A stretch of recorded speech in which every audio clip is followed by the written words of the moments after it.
আসসালামু আলাইকুম। বাংলাদেশ বেতার, রাজশাহী। স্থানীয় সংবাদ পড়ছি শাহানা পারভিন। রাজশাহীর ঐতিহাসিক মাদ্রাসা ময়দানে শুরু হয়েছে বাংলাদেশ জামাতে ইসলামীর জেলা ও মহানগরের কর্মী সম্মেলন। আজ সকাল ৯:১৯টায় কর্মী সম্মেলনের উদ্বোধন ঘোষণা করেন বৈষম্য বিরোধী ছাত্র আন্দোলনে রাজশাহীর শহীদ সাকিব আঞ্জুমের পিতা সাইদুল হক। এ সময় তিনি বলেন, ফ্যাসিস্ট আওয়ামী সরকারকে বিদায় করতে গিয়ে সাকিব শহীদ হয়েছে। সাকিবের মতো হাজারো ছাত্র জনতা যে স্বপ্ন নিয়ে দেশের জন্য জীবন দিয়েছে, সে স্বপ্ন পূরণ করতে হবে। এক্ষেত্রে কোনোভাবেই ব্যর্থ হওয়া যাবে না। সম্মেলনের প্রধান অতিথি রয়েছেন জামায়াতে ইসলামীর আমির ডাক্তার শফিকুর রহমান। দীর্ঘ ১৫ বছর পর রাজশাহীতে বড় পরিসরে জামাতের এমন কর্মী সম্মেলন অনুষ্ঠিত হচ্ছে। এতে উচ্ছ্বসিত নেতাকর্মীরা সকাল থেকেই খণ্ড খণ্ড মিছিল নিয়ে জামাতে ইসলামী ও সহযোগী সংগঠনের নেতাকর্মীরা মাদ্রাসা মাঠে প্রবেশ করছেন। সম্মেলন অনুষ্ঠানে সভাপতিত্ব করছেন রাজশাহী মহানগর জামায়াতের আমির ড মোহাম্মদ কেরামত আলী। কর্মী সম্মেলন ছাড়াও আজ দুপুরে চিকিৎসক সমাবেশ এবং বিকেল ৩টায় মহিলা সদস্য সমাবেশ অনুষ্ঠিত হবে। বাদ মাগরিব ব্যবসায়ীদের নিয়ে Rajshahi chamber of commerce and industry ভবনে একটি সমাবেশ অনুষ্ঠিত হবে। আওয়ামী লীগকে রাজনৈতিক দল হিসেবে নিষিদ্ধকরণ সহ ৩ দফা দাবিতে বগুড়া শেরপুরে বিক্ষোভ মিছিল ও সমাবেশ করা হয়েছে। গতকাল উপজেলা শহরের স্থানীয় বাসস্ট্যান্ডস্থ শেরপুর কেন্দ্রীয় শাহী জামে মসজিদ থেকে সর্বস্তরের ছাত্র জনতার ব্যানারে একটি বিক্ষোভ মিছিল বের করা হয়। মিছিলটি শহরের স্থানীয় গুরুত্বপূর্ণ সড়ক প্রদক্ষিণ করে। পরে অনুষ্ঠিত সমাবেশে উপজেলা নাগরিক কমিটির প্রতিনিধি প্রকৌশলী রাশেদ আহমেদ, নাইমুল ইসলাম, জিন্নাত আলী বক্তব্য রাখেন। গণহত্যার দায়ে সাবেক প্রধানমন্ত্রী শেখ হাসিনাকে দ্রুত দেশে ফিরিয়ে এনে গ্রেফতারপূর্বক ফাঁসি কার্যকর, রাজনৈতিক দল হিসেবে আওয়ামী লীগকে নিষিদ্ধ করা ও ৭২-এর সংবিধান বাতিলের জোর দাবি জানানো হয় ওই সমাবেশে। বগুড়ায় চালের বাজারে স্থিতিশীলতা ফিরতে শুরু করেছে। খোলা বাজারে চাল বিক্রি শুরু এবং বেসরকারি পর্যায়ে আমদানি বেড়ে যাওয়ায় স্থিতিশীলতা ফিরেছে। কোনো কোনো ক্ষেত্রে চালের দাম প্রতি কেজিতে ২ থেকে ৩ টাকা কমেছে। আমন মৌসুমেও চালের দাম যখন নিয়ন্ত্রণে রাখা যাচ্ছিল না, তখন সরকার একের পর এক পদক্ষেপ গ্রহণ করে বাজার নিয়ন্ত্রণে নেয়ার জন্য।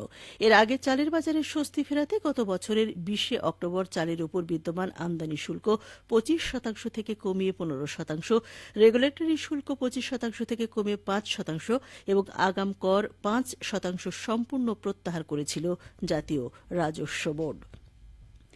এতেও দাম না কমায় এর ১১ দিন পর গত ৩১ অক্টোবর চাল আমদানিতে শুল্ক পুরোপুরি তুলে নেয় সরকার।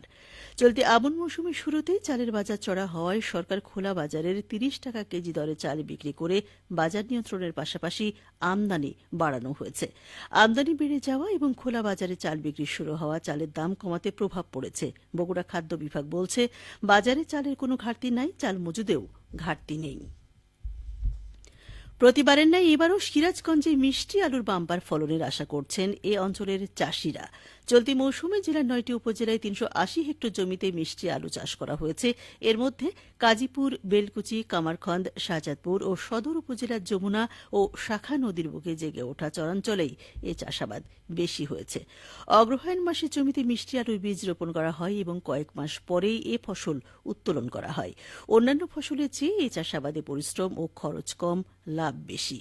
জেলা কৃষি সম্প্রসারণ অধিদপ্তরের উপপরিচালক আ.জ.ম আহসান শহীদ সরকার বলেন, এবারও জেলায় বিভিন্ন স্থানে আলু চাষাবাদে বাম্পার ফলনের আশা করা হচ্ছে।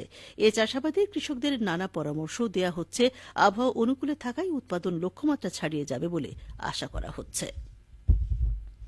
পাবনার ভাঙুড়ায় ভোটার তালিকা হালনাগাদ কর্মসূচি উপলক্ষে তথ্য সংগ্রহকারী ও সুপারভাইজারদের দিনব্যাপী প্রশিক্ষণ কর্মশালা অনুষ্ঠিত হয়েছে। গতকাল সরকারি ভাঙুড়া ইউনিয়ন উচ্চ বিদ্যালয় ও কলেজ মিলনায়তনে কর্মশালায় বক্তব্য দেন উপজেলা নির্বাচন কর্মকর্তা মোহাম্মদ শাহারুজ্জামান। প্রশিক্ষণ কর্মশালায় ৯ জন সুপারভাইজার ও ৪৫ জন তথ্য সংগ্রহকারী অংশগ্রহণ করেন। সংগ্রহকারীরা আগামী ২০ জানুয়ারি থেকে ৩ ফেব্রুয়ারি পর্যন্ত বাড়ি বাড়ি গিয়ে তথ্য সংগ্রহ করবেন। তারুণ্যের উৎসব 2025-এর অংশ হিসেবে সিরাজগঞ্জে 9টি উপজেলার অংশগ্রহণে উপজেলা ব্যাডমিন্টন প্রতিযোগিতা 2025 শুরু হয়েছে। আজ সকালে অফিসার্স ক্লাব ব্যাডমিন্টন কোর্টে জেলা প্রশাসনের উদ্যোগে এবং যুব ও ক্রীড়া মন্ত্রণালয়ের আয়োজনে টুর্নামেন্ট উদ্বোধন করেন জেলা ক্রীড়া অফিসার নূরে এলাহি। এ সময় উপস্থিত ছিলেন উল্লাপাড়া পৌরসভার প্রধান নির্বাহী মোহাম্মদ রফিকুল ইসলাম। উদ্বোধনী খেলায় কামারখন্দ উপজেলা 2-0 সেটে তাড়াশ উপজেলা ব্যাডমিন্টন দলকে পরাজিত করে। সবশেষে আবহাওয়া।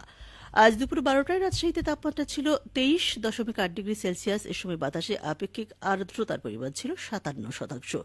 রাজশাহী পার্শ্ববর্তী এলাকায় আজ সূর্যাস্ত সন্ধ্যে 5:40 সংবাদ শেষ হল। আমাদের পরবর্তী সংবাদ দুপুর 2:05।